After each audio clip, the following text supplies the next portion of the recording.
విశ్వరూపం. మనుషులు గొప్ప గొప్ప ఆశయాలతో మంచి వృత్తులు ఎన్నుకుని ఎంతో కృషి చేసి విజయం సాధిస్తారు, మంచి పేరు తెచ్చుకుంటారు.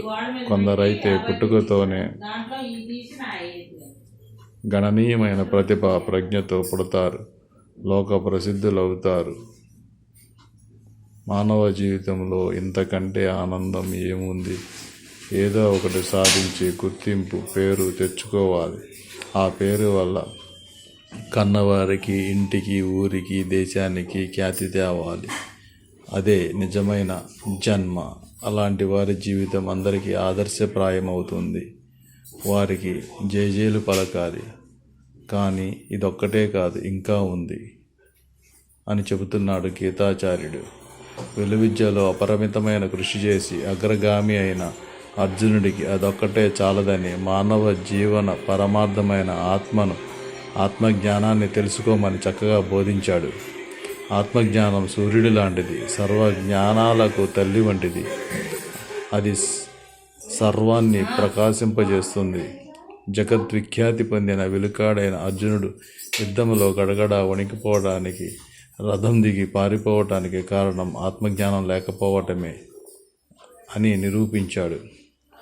నేను తెలియకపోతే మనం గురించి తెలియదు, మనం తెలియకపోతే మనల్ని నడిపించే చైతన్యం గురించి తెలియదు, చైతన్యం తెలియకపోతే అంతరంగ దివ్యత్వం తెలియదు, అంతరంగంలోని దివ్యత్వం తెలియకపోతే మనిషి మహనీయుడని ఎన్నటికీ తెలియదు.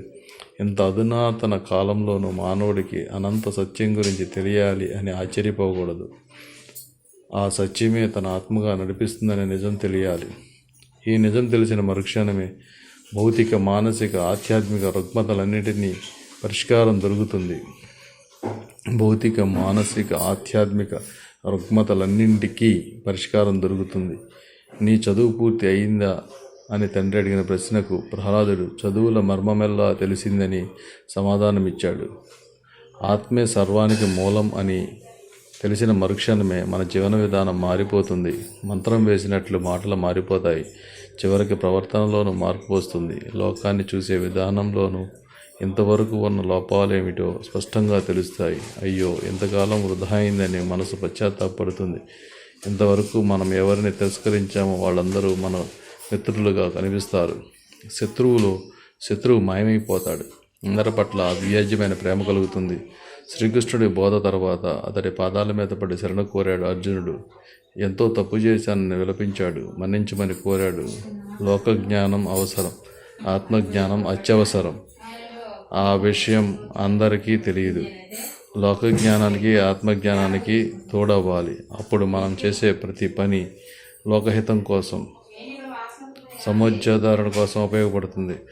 క్షుణ్ణంగా తెలుసుకున్నవాడు లోకహితం కోసం బతుకుతాడు. ఇందరిలో కలిసి ఉన్న నేనే నిజమైన నేను అని గ్రహిస్తే ఆ నేను నుంచి 1000 ఏనుగుల బలం పొందుతాడు.